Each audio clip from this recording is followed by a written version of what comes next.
Hola, soy Sara Rojas y hoy les quiero contar la historia de Colombia, que comenzó el 20 de julio de 1810. Comenzó nuestra historia, la historia de Colombia. Comenzó con una protesta de los ciudadanos que no querían pagar los impuestos que pedía el rey de España, por la mala situación económica que estaban pasando. Fue en Santa Fe, pero el gobierno no hizo nada. En España, Napoleón Bonaparte llegó al poder en España y derrocó al rey Fernando VII y puso en el poder a su hermano José Bonaparte. Y mientras los criollos aprovecharon la situación y planearon que el 20 de julio de 1810, un viernes de mercado donde la plaza iba a estar llena, el 20 de julio fueron Pantaleón Santa María y los hermanos Morales a pedirle al español Llorente un florero, y sabían que no se lo iban a prestar. Y hubo una revuelta entre el español y los criollos. Todos los criollos se unieron a la situación y lucharon por la libertad. Ya después de esto, Camilo Torres y Antonio Nariño crearon dos partidos llamados federalismo y centralismo. El federalismo estaba liderado por Camilo Torres. Esto defiende la autonomía de un gobierno por cada ciudad del territorio nacional. Estaba influenciado por la Revolución Francesa. Y el centralismo liderado por Antonio Nariño, que querían establecer un gobierno central y cercano a la Iglesia Católica, y estaban influenciados por el conservatismo inglés.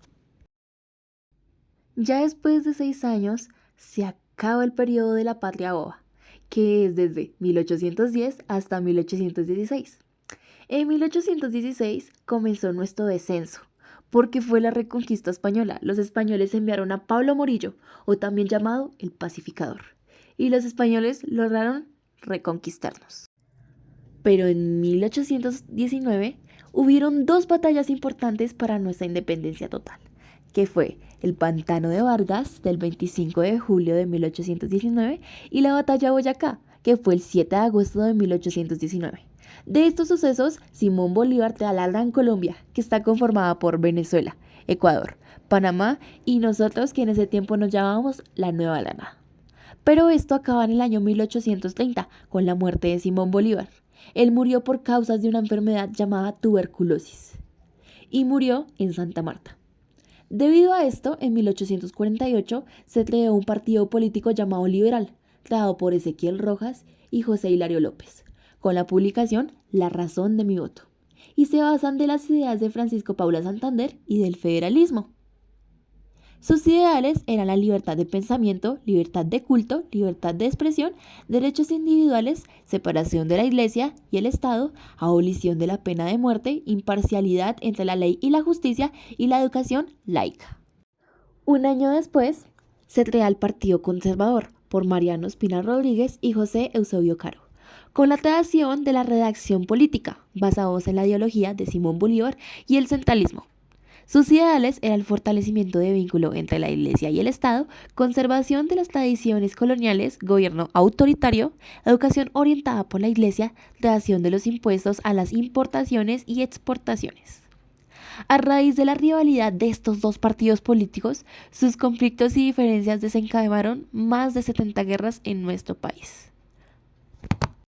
Por ejemplo, la Guerra de los Mil Días, que fue el 17 de octubre de 1899 hasta el 21 de noviembre de 1902.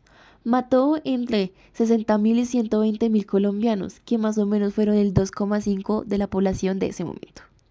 Pero en realidad, esta guerra no duró 1000 días, en realidad duró 1130 días.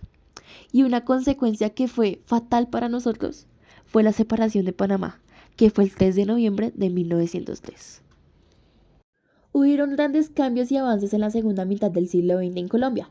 Por luchas entre los dos partidos políticos liberales y conservadores, el país ya estaba fortaleciéndose dentro del dominio mundial. Pasamos de ser un país rural a un urbano y en procesos de industrialización. Cuando terminó el predominio liberal, durante el gobierno de Alfonso López Pumarejo estaban las elecciones de 1946. El Partido Liberal estaba dividido en las elecciones.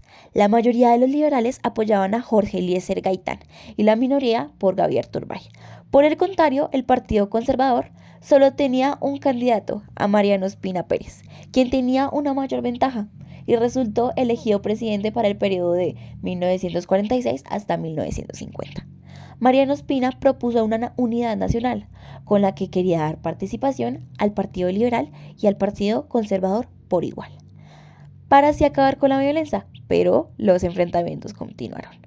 Como respuesta de la violencia y el gobierno de Mariano, Jorge Eliezer Gaitán organizó una protesta llamada la Marcha del Silencio el 7 de febrero de 1948. Uno de los movimientos más populares de la historia de Colombia fue el gaitanismo, dirigido por Jorge Eliezer Gaitán. Se creó en 1929, cuando denunció ante el Senado la masacre de los trabajadores de la United Fruit Company. Entremos un poco más en contexto de este suceso. Esta masacre es más conocida como la masacre de las bananeras.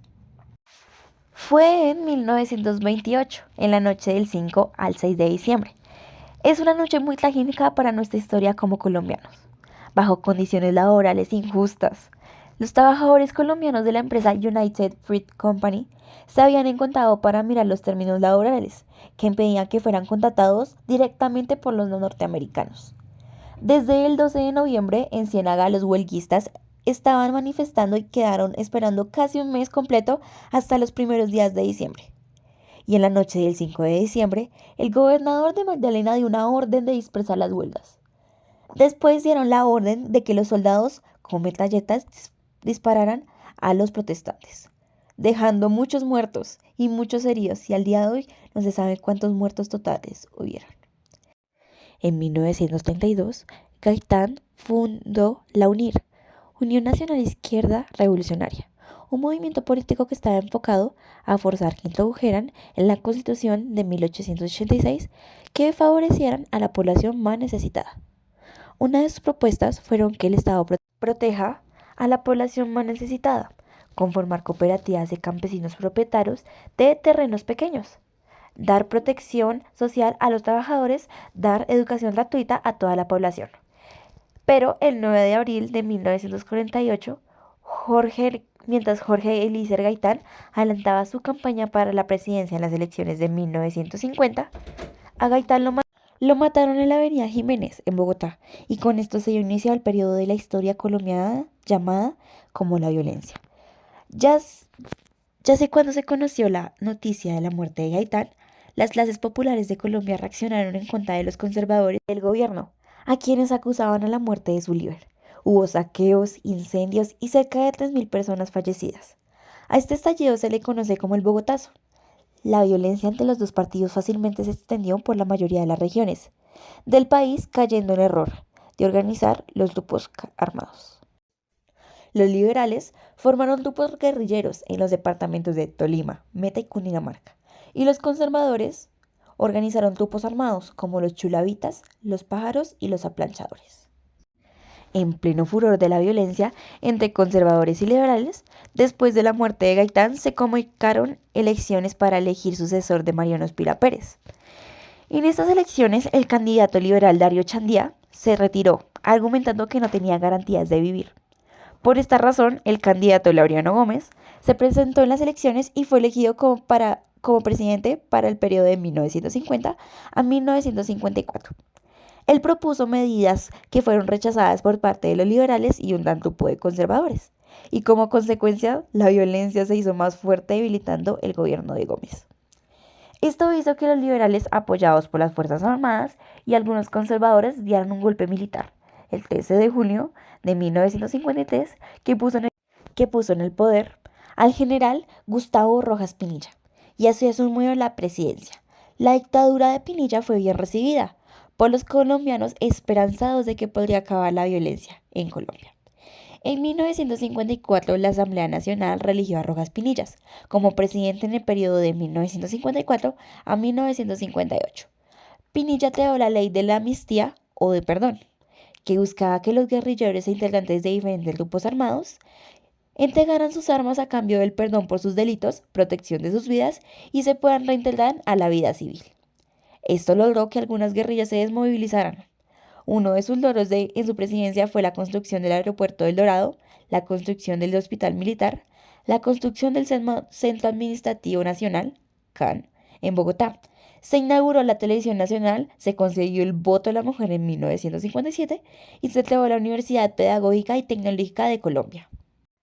Pero al entorno de la violencia guerrillera, en algunos lugares del país, por el incumplimiento del gobierno, los liberales y conservadores aprovecharon la situación para presionar a Rojas Pinilla para que entregara al mando de la Junta Militar. Con la denuncia de Rojas Pinillas en 1957, una junta militar conformada por 5 militares de alto rango dirigieron el país durante un año, mientras se esperaban las nuevas elecciones. Y bueno, esta fue la historia de Colombia desde 1810 hasta aproximadamente 1957.